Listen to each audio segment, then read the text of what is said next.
আসসালামু আলাইকুম প্রিয় দর্শক এবং শ্রোতা। উত্তাল সমুদ্র কিংবা খরস্রোতা নদীতে মাঝিরা কিভাবে তাদের গন্তব্যে পৌঁছে যায় তারই একটা টেকনিক দেখাই আপনাদেরকে। আমরা আসলাম পাটুরিয়া ঘাট থেকে, ওই পেছনের দিকে পাটুরিয়া ঘাট। আর এই যে ডান দিকে একটু ঝুম করে দেখাই, এটা হচ্ছে দৌলতদিয়া ঘাট। আমরা পাটুরিয়া থেকে দৌলতদিয়া যাব, আমাদের সোজাসুজি যাওয়ার কথা, কিন্তু দেখেন আমরা যাচ্ছি ডান দিকে। ডান দিকে সোজা চলে যাচ্ছি, কিন্তু সোজা কিন্তু আমাদের গন্তব্য নয়। আমাদের গন্তব্য পাটুরিয়া থেকে দৌলতদিয়া, কিন্তু আমরা পাটুরিয়া থেকে দৌলতদিয়ার দিকে না গিয়ে আমরা সোজা ডান দিকে চলে যাচ্ছি। এটাই হচ্ছে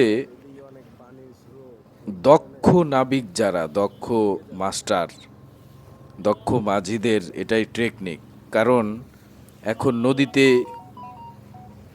অনেক স্রোত, ভরা নদী, বর্ষাকাল, অনেক স্রোত। এই কারণে যদি পাটুরিয়া থেকে দৌলতদিয়ার দিকে সোজাসুজি যায় তাহলে সেটা গন্তব্যে পৌঁছাতে পারবে না।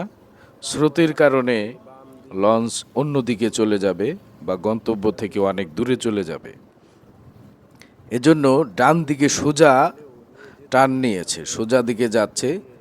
এরপরে আস্তে আস্তে আস্তে স্রোতের সাথে মিলে আস্তে আস্তে ঘুরে যাবে, যাতে করে ঘুরতে ঘুরতে স্রোতের সাথে বয়ে চলতে চলতে একসময় গন্তব্যে যাওয়া যায়।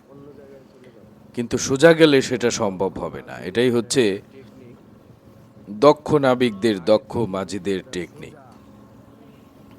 এই দক্ষতা যদি না থাকে, উত্তাল সমুদ্রে খরস্রোতা নদীতে এই চলাচলের টেকনিক যদি না থাকে, তাহলে একজন নতুন চালক, নতুন মাঝি কখনোই সহজে তার গন্তব্যে পৌঁছাতে পারবে না। ধন্যবাদ।